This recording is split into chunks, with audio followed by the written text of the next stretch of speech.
የብልጽግናው መንግስት ሰራዊት በአማራ ክልል የተለያዩ ቦታዎች የሌሊት ጭምር ዘመቻዎችን ማከናወኑ ተነገረ።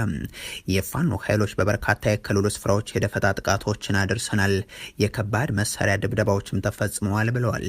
ክልሉ በየዕለቱ በመጠን ሊያይ እንጂ የውጊያ ማዕከል ሆኖም ቀጥሏል። አገዛዙ ጥቂት በማይባሉ ስፍራዎች የምርጫ ቅስቀሳውን ለማከናወን፣ በሌላ በኩል ደግሞ ከምርጫው ዕለት አስቀድሞ አካባቢዎችን ለመቆጣጠር በሚል የሌሊት ጭምር ስምሪት በመስጠት የፋኖ ኃይሎች ይገኙባቸዋል በተባሉ ቦታዎች ላይ ዘመቻዎችን መክፈቱ ነው የተገለጸው። ይህንን ተከትሎም ውጊያ የተደረገባቸው ስፍራዎች ውስጥ በጎጃም ቀጠና መርጦ ለማርያም አቅራቢያ፣ በደቡብና ሰሜን ወሎ ቀጠናም ቆቦና ሳይንት የተለያዩ ስፍራዎች፣ በደቡብ ጎንደር ከማህደረ ማርያም እስከ መካነ ኢየሱስ ባለው አካባቢ የተደረጉትም ይገኙበታል። በወሎ ቀጠና የነ ጀነራል ዘውዱ ሰጣርጌው 11ኛ እዝ እንዲሁም የናሰፋ ቸኮሉ ሰሜን ምስራቅ እዝ፣ በጎጃም ቀጠና የብርሃኑ ጥላሁኑ 6ኛ እዝና ምስራቅ እዝ፣ እንደዚሁም በአርማጭሆ አዳኝ አቀርጨቆን ጀምሮም እስከ ቀራቅር ባለው አካባቢ ደግሞ የሰሜን ምዕራብ እዞች መሳተፋቸውንም መረጃዎች ያመለክታሉ። የብልጽግናው ባለስልጣናት ከምድር እናጠፋቸዋለን እያሉ የሚዙቱባቸው የፋኖ ኃይሎችም በተለያዩ ስፍራዎች ያጻፋ የተኩስ ልውውጥ ስለማድረጋቸው፣ በአንዳንድ ቦታዎች ደግሞ በካምፖችና በከተሞች ውስጥ ጭምር ጥቃቶችን ፈጽመው ሰብአዊና ቁሳዊ ጉዳት ስለማጋጠሙ ያስረዳሉ። በከባድ መሳሪያ ድብደባ ጭምር የታገዘው የቆቦ ቀጠናው ዘመቻ አንዱ ሲሆን እንደ ሮቤት፣ በቅሎ ማነቂያና ቃሊም ወዳሉ አካባቢዎች የተላከው የብልጽግናው መንግስት ጥምር ጦር እያለ ከሚጠራው ኃይል ጋር የተደረገው የተኩስ ልውውጥን ተከትሎም ተመልሷል ብለዋል። የክልሉ ምክትል ርዕሰ መስተዳደር በጋሸና ተገኝተው ለሚያደርጉት የምርጫ ቅስቀሳ አጀባ በሚል የተሰማራው የመንግስት ሰራዊት ጋር እንደ አርቢት ባሉ አካባቢዎች ጥቃት ደርሶ በርካታ ሰዎች ለጉዳትም ተዳርጓል። በዚህ መካከል አልፈው ጋሸና የተገኙት ምክትል ርዕሰ መስተዳድሩ አብዱ ሁሴን ግን እኛ ይህንን ሀገር ከተረጅነት ወደ ረጅነት እያሸጋገር ነው ሲሉን የገለጹት ወሎን ከደቡብ ጎንደር ጋር የሚያገናኙ አካባቢዎችና በደቡብ ወሎም ተደጋግሞ ውጊያ የጎበኛቸው አማራ ሳይንትና መሀል ሳይንት የተለያዩ ስፍራዎችም ኢትዮጵያውያን የእርስ በርስ ጦርነቱ የጦርነት ሰለባዎች ሲሆኑባቸው የዋሉ ስፍራዎች ናቸው። በደቡብ ጎንደር ከደብረ ታቦር ቅርብ ርቀት ካለው ማህደረ ማርያም እስከ እስቴ መካነ ኢየሱስ ድረስ የተኩስ ልውውጦች ተመዝግቧል። እነዚህ ለአብነት ተጠቀሱ እንጂ በመጠን አነስተኛ ተብለው ሊገለጹ የሚችሉ ጥቃቶችም በበርካታ የክልሉ ስፍራዎች ላይ ነበሩ። በእነዚህ ሁሉ ጥቃቶች የሚጠፋ የኢትዮጵያውያን ህይወት፣ የሚወድም የሀገር ሀብት፣ ለአገዛዙ ሰዎች የአፍሪካ ቲክቶከሮችን ከቦሌ እስካላስቀረም የውጭ እንግዶችን ከቤተ መንግስት ጉብኝት እስካላስቆመ ድረስ ግድ የሚሰጣቸው እንዳይደለም በተግባር የታየ ሆኗል። የብልጽግናው መንግስት ትግራይን ሙሉ በሙሉ ለማጥፋት እየሰራ ነው ሲሉ ደብረጽዮን ገብረ ሚካኤል ገለጹ። ከትግራይ ውጭ ሆናችሁ ወደ ትግራይ የምትተኩሱ የጠላት መጠቀሚያ አትሆኑ ያሉት የክልሉ መንግስት ፕሬዝዳንት ለፌደራል መንግስት አስረከብ ነው ስላሉት ከባድ ጦር መሳሪያም ተናግሯል። ደብረጽዮን ገብረ ሚካኤል በወቅታዊ ጉዳዮች ላይ ባቀረቡት ማብራሪያም የመለስ ነው መንግስት ዋና ዓላማ የትግራይ ህዝብን ህልውናና ደህንነት ማረጋገጥ ነው ሲሉ ነው የተሰሙት።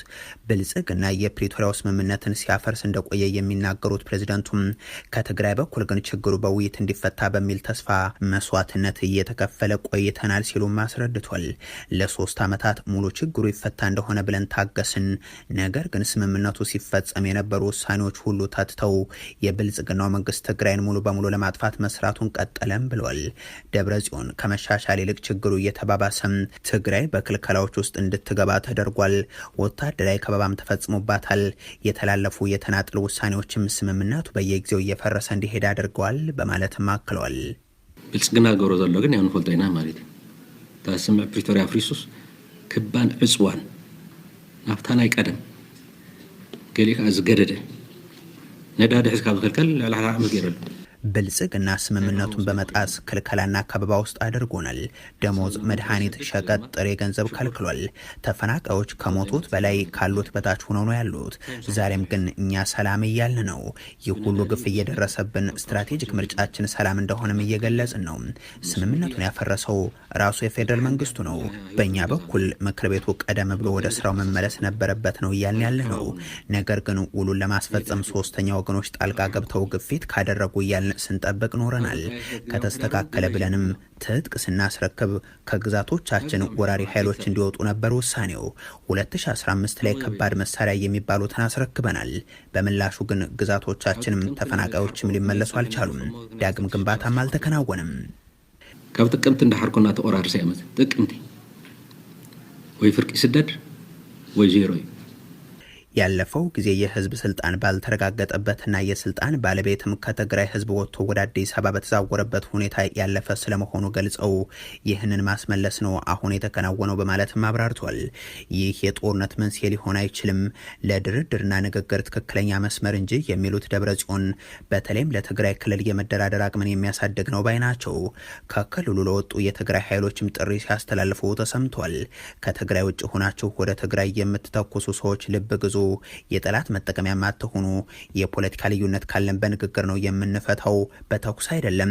የሀሳብ ልዩነቶች ካሉም ወደ ህዝቡ ይቅረቡና ህዝቡ ይወስንባቸው፣ ወደ ህዝባችሁ ተመለሱ፣ የትግራይ ህልውናን የምናረጋግጥ በማለት የብልጽግናው መንግስት አሁንም በድርጊቶቹ የትግራይ ህዝብን ለማጥፋት እየሰራ ስለመሆኑ የሚያነሱት ደብረጽዮን ገብረ ሚካኤል እናጠፋቸዋለን እያሉ አብዛኛው የትግራይ ሉዓላዊ ግዛትም ሳይከበር ምርጫ ማድረግ የማይቻል ስለመሆኑ ሲያብራሩም ነው የተደመጡት። የፌደራል መንግስትን ተደጋጋሚ የፖለቲካ ውይይት ጥሪ አቅርበንለት ጆሮ ዳባ ልበስ ነው ያለው። ስምምነቱንም ከድርጅት አውጥተው የግለሰቦች ነው ያደረጉት። እንዲያውም ይህንን ስምምነት አናውቀውም ሲሉ ቆይቷል። አሁንም ከዛ ወጥተው ወደ መነጋገር በማምራት ኃላፊነታቸውን መወጣት አለባቸው ብለዋል። ስልጣኑን በምርጫ የማጽናት ሩጫ ላይ የሚገኘው የ4 ኪሎ አገዛዝ ግን በትግራይ ወቅታዊ ሁኔታ ላይ እስካሁን አስቀድሞ ከጀመራቸው ክልከላና ከበባዎች በስተቀር በዝምታ ላይ ነው። ጄኔራሉ መባረራቸው ተሰማ። በደብረ ጽዮን ገብረ ሚካኤል የሚመራው አዲሱ የትግራይ ክልል መንግስት የተለያዩ ኃላፊነቶችን እየሰጠ ነውም ተብሏል። በይደር የቆየውና በምርጫ የተመሰረተውን የክልሉ ምክር ቤት መመለሱን ከገለጸ በኋላ የካቢኔ ስብሰባዎችን ሲያከናውን የተስተዋለው አዲሱ መንግስት በቀናት ልዩነትን በክልሉ የተለያዩ ስፍራዎች ላይ የኃላፊነት ለውጦች እያደረገ ስለመሆኑ ተነግሯል። ከነዚህ ውስጥ ደግሞ የተሰናበቱ ጄኔራሎች ይገኙበታል። የትግራይ ፖሊስ ኮሚሽን ኮሚሽነር ሜጀር ጀነራል ገብረ አድሃናን ወይም ገብረ ዲላ መሰናበታቸውንም ኢትዮ ፎረም ለጉዳዩ ቅርበት ካላቸው ምንጮች ሰምቷል። ምክትላቸው የነበሩት ኮሚሽነር ገዛኤ ገብረ ህይወትም እንዲሁ። ሜጀር ጀነራል ገብረ አድሃናንም ይሁን ምክትላቸው የተሰናበቱበት ምክንያት በተላከላቸው ደብዳቤ ላይ ያልተብራራ መሆኑ የተጠቀሰ ሲሆን በጀነራል ታደሰ ወረዳ አስተዳደር ወቅት የነበረው አመራር ላይ እየተደረገ ካለው ማስተካከያ ጋር የተገናኘ እንደሚሆን ግን ግምቶች አሉ ብለዋል። ጀነራሉ የመሩት የክልሉ ፖሊስ ኮሚሽን በተለይም በቅርቡ በሀገር አቀፍ እና በዓለም አቀፍ ደረጃ ከተፈጸሙ የወንጀል ድርጊቶች ጋር ስሙ ሲነሳ እንደነበርም የሚታወስ ነው። በባህር ዳር ከተማ አንዲት ሴት ላይ የግድያ ወንጀልን የፈጸመ የአድማ ብተና ፖሊስ አባል ከተደበቀበት መቀለ ከተማ ለአማራ ክልል ተላልፎ የተሰጠበትና በህገወጥ የሰዎች ታዋቂ አዘዋዋሪ ላይ ከፌደራል ፖሊስ ጋር የተወሰደው እርምጃም የሚጠቀሱ ናቸው። የሆኖ ሆኖ በጀነራሉ ምትክ ይህደጎ ስዩም የትግራይ ፖሊስ ኮሚሽነር ሆኖ መሾማቸውን እነዚሁ ምንጮች አክለዋል። አመራሩ የአቶ ጌታቸው ረዳም ጊዜያዊ አስተዳደር በክልሉ ስራውን ከመጀመሩ አስቀድሞም በዚሁ ኃላፊነት ላይ የነበሩ ሲሆን አስተዳደሩ ስራ ሲጀምር ግን ተባረው እንደነበርም አስታውሷል። አሁን ደግሞ ወደ ኃላፊነቱ መመለሳቸውንም ጠቁሟል። ኮሚሽነር ይህደጎ ከዓመታት በፊት በአዲስ አበባ ፖሊስ ኮሚሽን በከፍተኛው ኃላፊነት ይመሩ እንደነበርም የሚታወስ ነው። በትግራይ ክልል አዲሱ አስተዳደር ወደ ኃላፊነት ከመጣ ወዲህም እነዚህን ጨምሮ በተለያዩ ቦታዎች ላይ የአመራር ለውጥና ሽግሽግ እየተደረገ መሆኑም ታውቋል። ከኃላፊነታቸው የተነሱትም ይሆን የተሾሙትን ሰዎች አግኝቶ ጉዳዩን ለማጣራት የተደረገው ጥረት ግን ለጊዜው አልተሳካም። የህወሓቱ ሊቀመንበር ደብረጽዮን ገብረ ሚካኤል በሰጡት ማብራሪያ ላይ ደግሞም አዲስ ካቢኔ የማቋቋም ተግባር ላይ ስለመሆናቸው አስረድተው አካታች አሳታፊና አቃፊ ካቢኔ እየተመሰረተ ስለመሆኑ ሲናገሩም ተደምጠዋል። ኤርትራውያን ሙስሊሞች የትጥቅ ትግል ለማድረግ እንዲነሱ የሚያስችል ድርጅትን መሰረቱ። ድርጅታቸው በመጪው ወር በአዲስ አበባ የመጀመሪያው ጉባኤን ያደርጋል ተብሎም ይጠበቃል። የምስራቅ አፍሪካ ታጣቂ ኃይሎችን መፍጠርና ማሰማራት ተልኳቸው ያደረጉት ጠቅላይ ሚኒስትር አብይ አህመድም ይህንን የኤርትራ ሙስሊሞች ድርጅት ለመደገፍ መስማማታቸው ታውቋል። ኤርትራውያን ሙስሊሞች በፖለቲካና በኢኮኖሚ የሚፈጽምባቸው በደል የከፋ መሆኑን የሚያነሱ ጸሐፊዎች ይህም የተለያዩ መገለጫዎች እንዳሉት ያነሳሉ። ሃይማኖቱ አሊሞችና መምህራን ተለይተው ይጠቃሉ። የማህበረሰቡ በዓልና ቋንቋም እንዲዳከም ይደረጋል።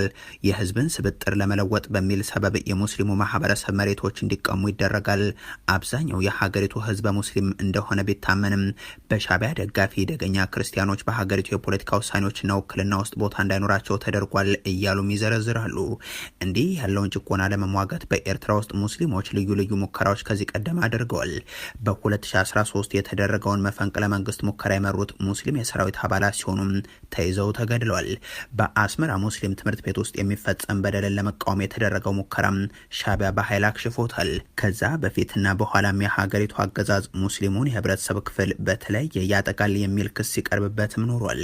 የኤርትራ ትጥቅ ትግል ለረጅም ዘመናት በመደገፍና በመመስረት የሚታወቀው ሙስሊሙ የህብረተሰብ ክፍል በሻዕቢያ የስልጣን ዘመን በደል ደርሶበታል ያሉ ኃይሎች ሲያሰሙ የኖሩት ጩኸት አሁን የትጥቅ ድርጅት በማቋቋም ለመታገል ዝግጁ መሆናቸውን ገልጸዋል።